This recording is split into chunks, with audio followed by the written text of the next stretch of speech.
Here is one of my favorite exercise routines for any stage in pregnancy. My name is Kelsey and I'm a pelvic health physical therapist, and we're going to go through this rather quickly. None of these exercises should cause any pain or be considered on the scale of an intense or significant stretch. These should all be movement that your body already has that we're just going into comfortably. All right, so we're going to start with the big stability ball. This one is, I believe, 75 centimeters, somewhere on here.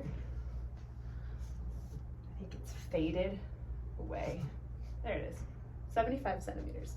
All right. First thing I like to do is a cat-cow with the ball. Go ahead and lay on the ball, your chest on the ball, like you're going to sleep, head resting on the ball.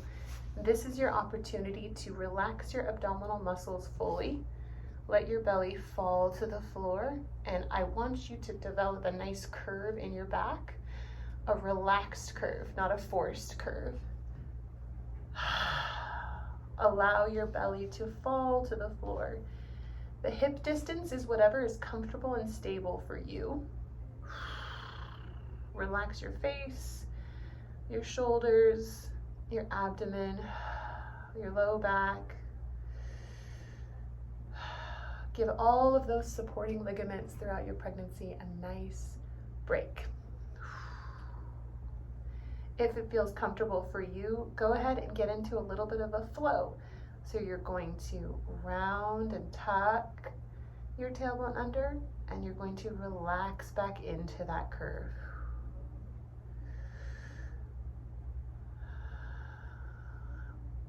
Breath pattern matters, but more importantly is that you just keep breathing. You can kind of get into your own groove. Most people with a cat and cow like to inhale here and then exhale around, but do whatever works for you.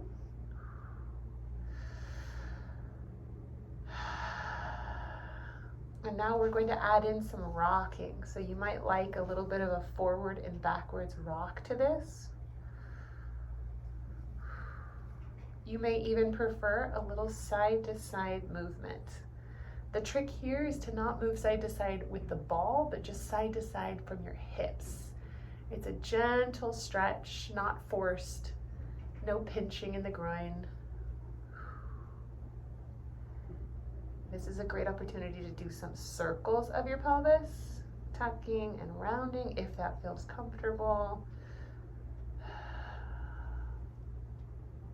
Now that we've given our lower back and our hips some nice movement, nice and comfortable, we're going to go back to sit on our heels, not for very long, and we're going to bring the ball to our inner thighs, and we're going to give our upper back some nice stretching. So with your pinkies down, the ball close to you, go ahead and drive the ball forward, maybe even rest your chin on the ball.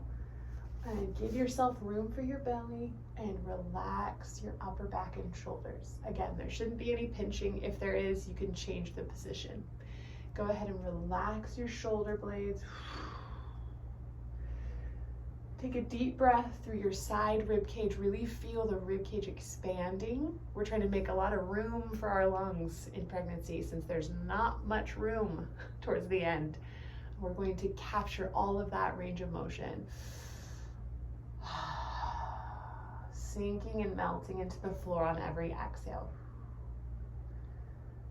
Now we're going to bring the ball back and see if it feels good to kind of go into a little bit of a tuck and then a little bit of a extension to flexion flow. Now sometimes in pregnancy, being in this position for too long starts to make your feet go numb. That's fine, just come back into this position for a little bit, relieve that pressure, and then flow back into this. You can make this what you want. Again, nothing should be painful, nothing should be forced.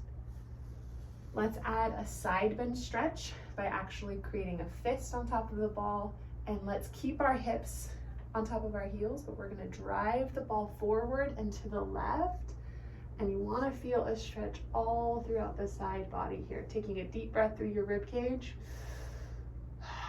Exhaling slowly. Then bring the ball back, and let's go to the left, and the same thing here. This is one of those exercises I also love for postpartum upper back and shoulder stiffness. And it's fairly safe to do early on postpartum, whenever it feels comfortable to you.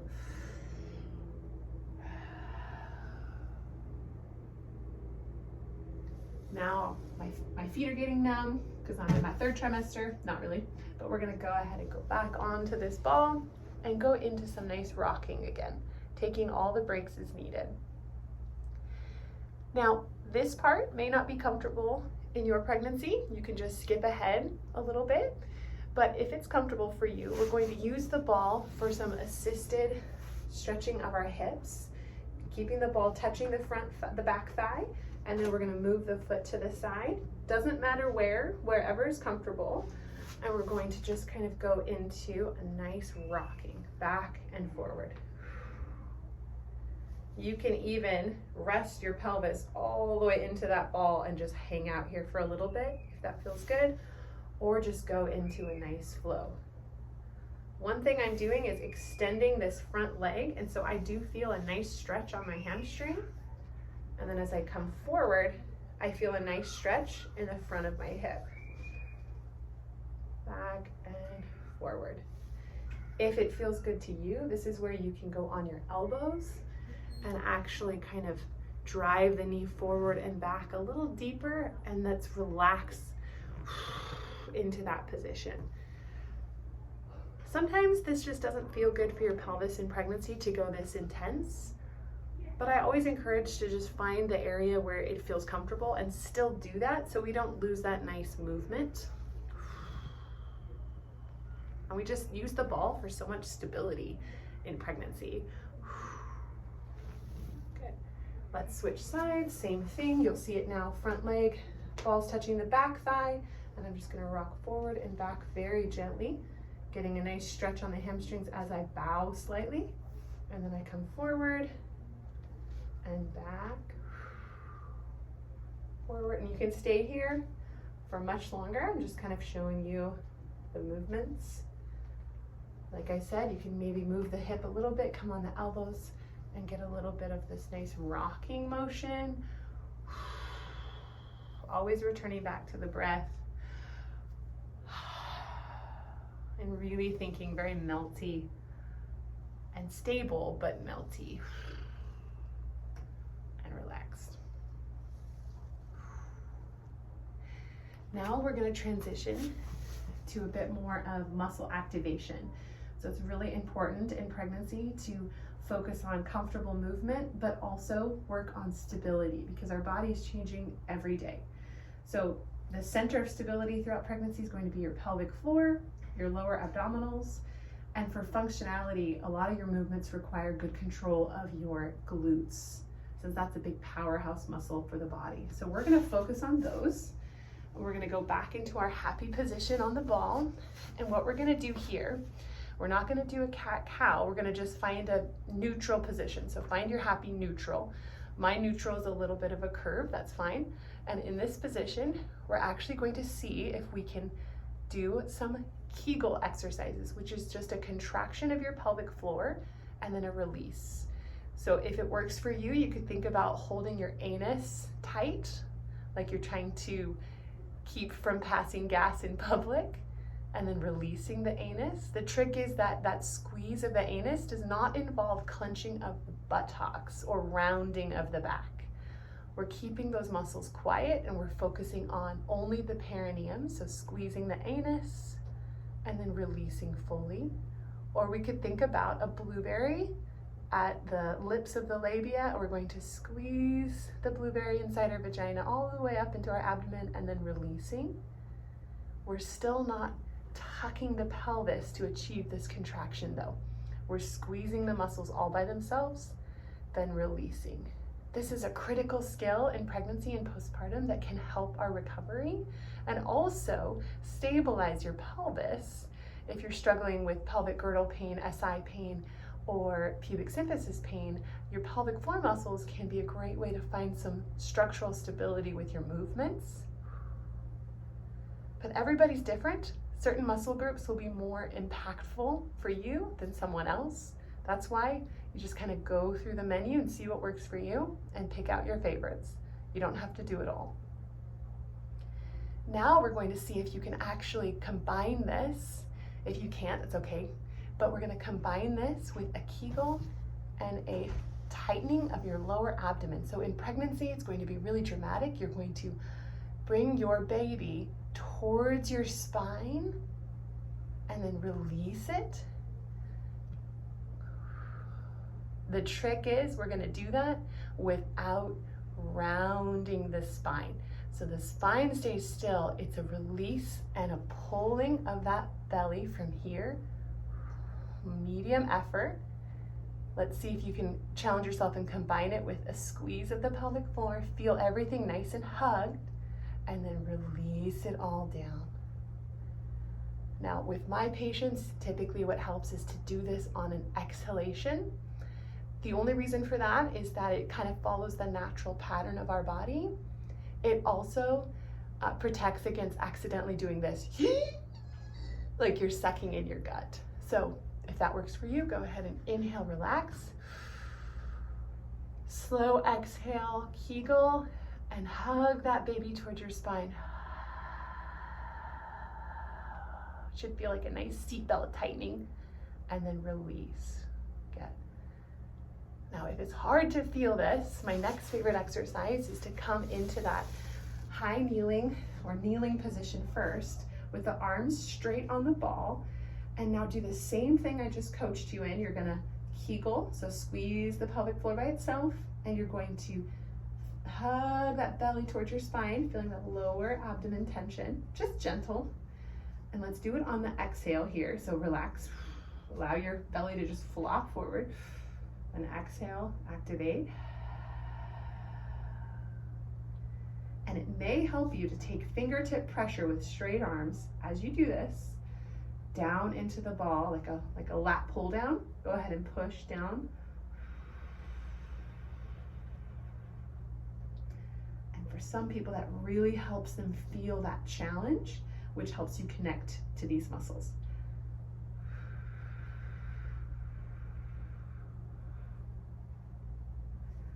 Wonderful.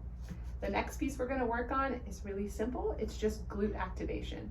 That starts from right here. We're just going to pinch our butt cheeks together, so you should feel that lift off your ankle, and then smash down, and then pinch your buttocks and release down. Simple as that. Pinch your buttocks and then release down. The challenging piece is going to be finding those muscles as we transition from here to right here. Squeeze those muscles in your glutes, squeeze your buttocks, and pull to standing. Drive your hips back and sit back. Release your glutes, and now intentionally squeeze your butt cheeks first, and then lift up into standing. The ball is just here to assist you. You're not pushing down. And then release back onto your heels. This is not meant to be an exercise that's challenging you to muscle failure. It's meant to be an exercise that just connects you to that sequence. Sitting back down, squeeze the glutes, and come to standing. Because when we get out of bed, when we get out from a chair, we want to remember that we need that glute support. We need to lean forward and use those glutes to pull us up into standing, and that will really help support our pelvis. Now, I recommend you go through this flow as often as feels good to you. Could be as much as 3 times a day, could be every other day, whatever works for you. And it doesn't have to be in this order, it doesn't have to be this duration, and it doesn't even have to be every one of these exercises. Just pick what feels right for you. And if this is all you do in pregnancy, it's a great start, and I'm really proud of you for choosing to do some movement, which is really hard to do in pregnancy sometimes. Okay, good luck.